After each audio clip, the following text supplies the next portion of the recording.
Graça e paz, bom dia. Que a graça, que o amor de Deus, que excede todo entendimento, seja sobre as nossas vidas hoje, agora e para sempre. Aqui é a Denise Câmara falando de Londres. Hoje, no dia 16 de setembro de 2020, com muita alegria, viemos compartilhar aqui um pouco da palavra do Senhor, que mais uma vez, através de uma grande história de um grande homem de Deus, fiel e temente, o Senhor nos faz sua revelação, nos dando conhecimento, sabedoria e entendimento para lidarmos com muitas circunstâncias da vida. Louvado seja o nome do Senhor por mais esse privilégio, por mais essa graça. E a palavra que nós vamos compartilhar hoje está ali no livro de Gênesis, no capítulo 37, que vai do versículo 1 ao versículo 10, que diz assim: E Jacó habitou na terra em que seu pai foi estrangeiro, na terra de Canaã. Essas são as gerações de Jacó. José, sendo da idade de 17 anos, estava apacentando as ovelhas com seus irmãos. E o rapaz estava com os filhos de Bila e com os filhos de Zilpa, mulheres de seu pai. E José trouxe a seu pai más notícias sobre eles. Ora, Israel amava José mais do que a todos os seus filhos, porque ele era o filho da sua velhice. E ele lhe fez uma túnica de muitas cores. E quando seus irmãos, viram que seu pai o amava mais do que a todos os seus irmãos, eles os odiaram José, e não conseguiam falar pacificamente com José. Versículo 5. E José sonhou um sonho e o contou a seus irmãos, e eles o odiaram ainda mais. E ele, José, lhes disse: Ouve e rogo-vos este sonho que eu sonhei. Eis que estávamos amarrando feixes no campo, e eis que o meu feixe de trigo se levantava e ficava de pé. E eis que os vossos feixes estavam em pé ao redor e faziam reverência ao meu feixe de trigo. E seus irmãos lhe disseram: Deverias tu reinar sobre nós? Ou deverias ter domínio sobre nós? E eles os odiaram ainda mais por seus sonhos e por suas palavras. E ele sonhou ainda outro sonho, versículo 9. E contou a seus irmãos, e disse: Eis que sonhei mais um sonho. E eis que o sol e a lua e 11 estrelas faziam reverências a mim. E ele o contou a seu pai. Isso, versículo 10. E seus irmãos e seu pai o repreendeu e lhe disse: O que é este sonho, José, que tu sonhaste? Iremos eu e tua mãe e seus irmãos, de fato, nos curvar diante de ti em terra? Só até aqui. Essa é a narratória de uma das histórias mais lindas do início do relacionamento de fé, vamos dizer assim, do homem com Deus. Jacó era o terceiro da linhagem de Abraão. Abraão, Isaac e logo em seguida Jacó. E José era um dos filhos de Jacó. Jacó teve no total de 12 filhos. Uma menina que completava 13 filhos no total. E um desses filhos se chamava José. E como a própria narratória diz, José era um filho querido, um filho da velhice, um filho que Jacó desejou muito, porque era filho dele por Raquel, a mulher que realmente ele sempre quis casar, a mulher que ele sempre quis ter. Então José já nasceu filho de rico. Jacó já era idoso e já tinha muitas cabras, muito gado.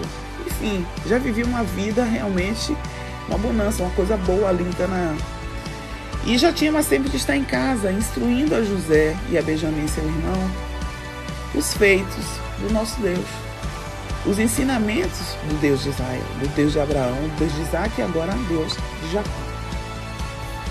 Então José cresceu com fé, José cresceu num ambiente favorável, embora tivesse o ciúme e a rejeição dos irmãos mais velhos, mas ele era protegido e guardado pelo pai.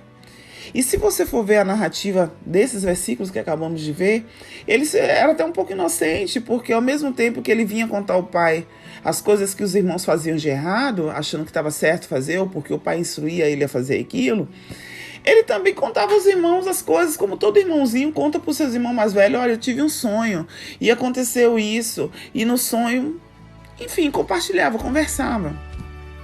Mas ele não tinha uma maturidade para entender que aqueles sonhos que ele estava tendo não eram só sonhos, eram revelações que vinham da parte de Deus para o que estava por vir. E Jacó, o pai de José, já entendeu, tanto que no versículo 10 final,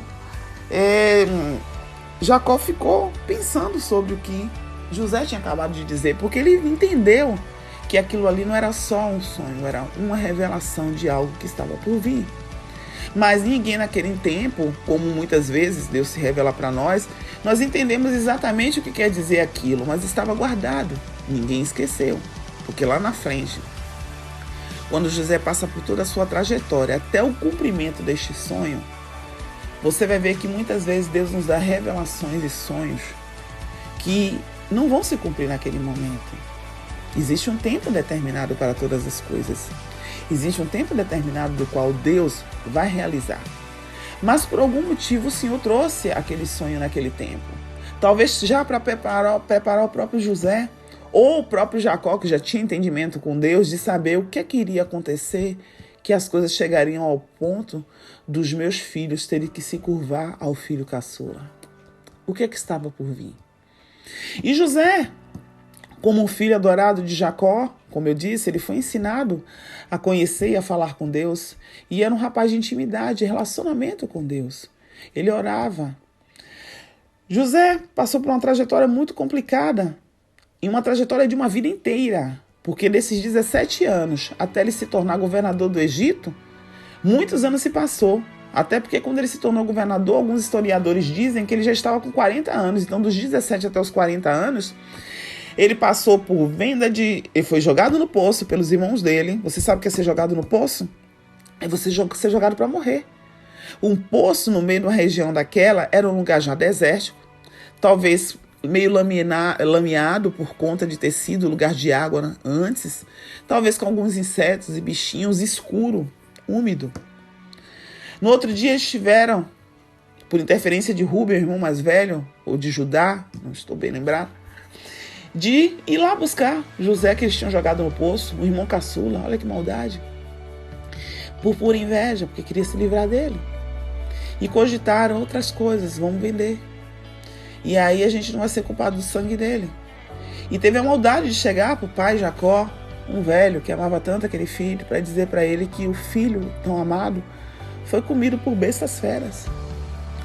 E naquela trajetória José foi ali, amarrado, atravessando o deserto de Canaã até chegar no Egito, indo para uma terra desconhecida, falando um idioma que não era o dele, tendo que ouvir um idioma que não era o dele, sem poder pedir ajuda a pai, sem poder pedir ajuda aos irmãos, que mesmo que pedisse não contaria, sem a mãe, sem ninguém que o protegesse.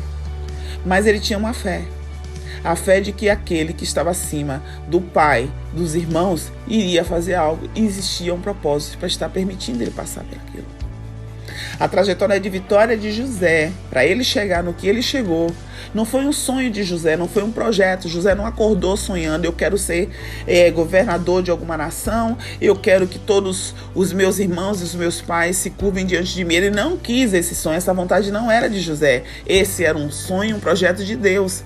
Só que o projeto de Deus não era só a exaltação de José, porque muitos só olham pelo lado do glamour que foi José se tornar governador de uma nação.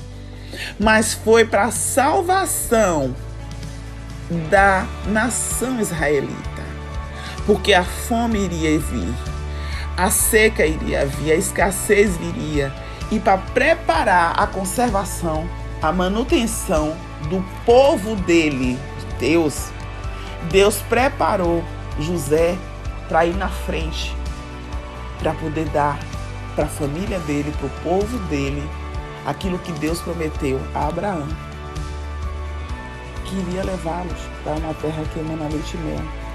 Para Deus cumprir na vida do povo dele, de mim e de você que acredita nele, que nós vamos viver tempos de alegria, de bonança, sem escassez, sem dificuldades, porque ele é Deus provedor, ele é um Deus que prepara.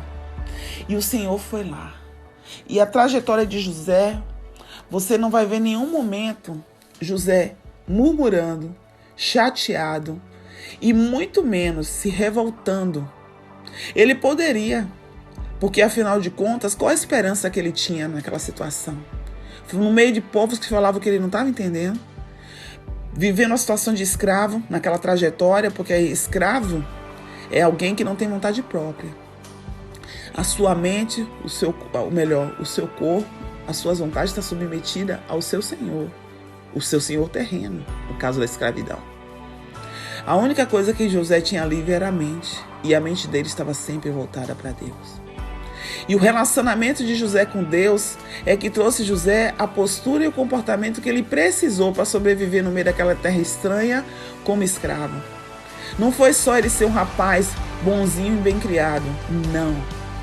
Foi a relação que ele tinha com Deus que fazia ele ser instruído por Deus para saber se comportar nas dificuldades. José poderia ser um rapaz corrupto.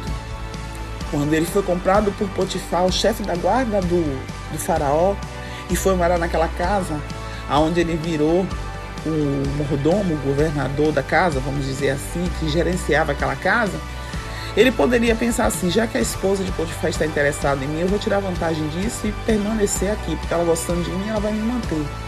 Mas ele não. Ele se preocupou com os ensinamentos que o pai dele deu sobre o Deus de Israel. Então o que é que ele fez? Ele permaneceu íntegro. Ele não usou das mãozinhas dele, dos jeitinhos, dos favores que tinha ali, entre aspas, a favor dele, para poder mudar a história dele, não. Ele confiou na integridade. Não, o meu patrão me comprou para eu ser mordomo aqui dentro, para eu cuidar, para eu gerenciar a casa. E não para isso. Ela é uma mulher casada. Se ela não entende isso, eu vou perder a minha capa, mas eu não perco a minha relação com Deus, eu não vou me corromper. E José tinha motivos para fazer isso, porque o ambiente era favorável e ninguém conhecia José. Ele podia ser quem ele quisesse naquela circunstância. Ele podia justificar: vou fazer, porque afinal de contas meus irmãos me jogaram num poço e me venderam, eu estou aqui por causa deles. Então eu sou um revoltado e por conta disso eu vou realmente, chutar o pau da barraca, como dizem por aí, e vou tirar proveito dessa situação. Não, ele perdeu a capa, ele foi parar numa prisão. Ele ficou durante 2 anos numa prisão. Mas novamente a graça de Deus foi sobre a vida de José. E José ali, se transformou num coordenador, num orientador, num auxiliar, da onde ele organizava ali a prisão. Porque Deus deu dons e talentos a José. E integridade para poder fazer o que era de melhor. Porque tudo que nós temos de bom não vem de nós, mas sim vem da capacitação que o Senhor deu a nós.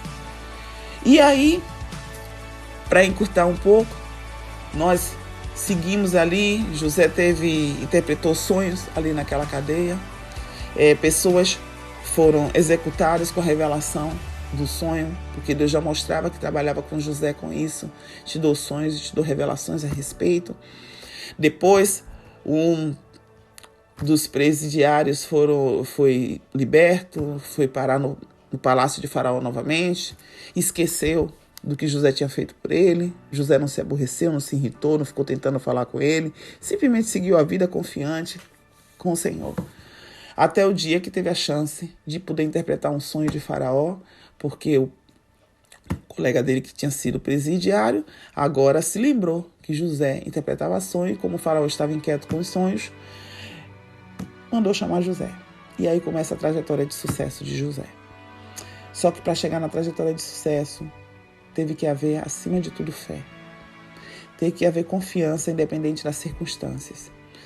Não ficou olhando para o foco que era não focou a sua vida em olhar para o poço, para o deserto, para a escravidão, para a calúnia, para a humilhação na cadeia. Mas ele continuou firme e forte em fé com o Deus que ele aprendeu a conhecer. O Deus que tinha propósito para permitir. E quando José se tornou governador, que a seca veio e que ele se deu a conhecer pelos seus irmãos, com certeza ele entendeu o sonho que Deus tinha dado a ele quando ele tinha 17 anos. mostrando por que os irmãos iriam se curvar para ele. Porque agora ele era governador, ele era autoridade, e os irmãos tiveram que se submeter. Ei, promessas e sonhos, ela tem tempo para cumprir e tem propósitos. E os propósitos estão muito mais além do que satisfazer o nosso ego e a nossa exaltação. Eles estão muito mais para a proteção e cuidado do povo, da humanidade, da comunidade, do que para o nosso próprio bem-estar. Portanto, naquilo que Deus te coloca, me coloca, e que aos meus olhos, aos olhos do humano, nós pensamos que é para nosso crescimento e exaltação, na verdade é um propósito de Deus para a salvação daqueles que Ele ama. Então que no nome de Jesus venhamos ter esse discernimento, de entender que como filhos, como crentes, como acreditamos, temos fé no Deus de Abraão, de Isaac, de Jacó, nós temos que entender que todas as situações difíceis que nós passamos, existe um propósito para Deus forjar o nosso caráter, para Deus nos preparar para aquilo que Ele tem para a nação, para o povo. E que nós automaticamente somos beneficiados com isso. Mas não é para a nossa própria exaltação, porque quando é para a nossa própria exaltação, não vai vir de Deus. E quando nós olhamos para a nossa própria exaltação, nós corremos um grande risco, mas um grande risco de nos perdermos, nos exaltando, nos achamos superiores às outras pessoas, querendo humilhar os outros. Então que no nome de Jesus venhamos ter esse discernimento. Que a paz e a graça do nosso Senhor Jesus Cristo seja sobre a vida de cada um de vocês, que vocês tenham um dia abençoado de reflexão sobre esse versículo, em nome de Jesus. Amém.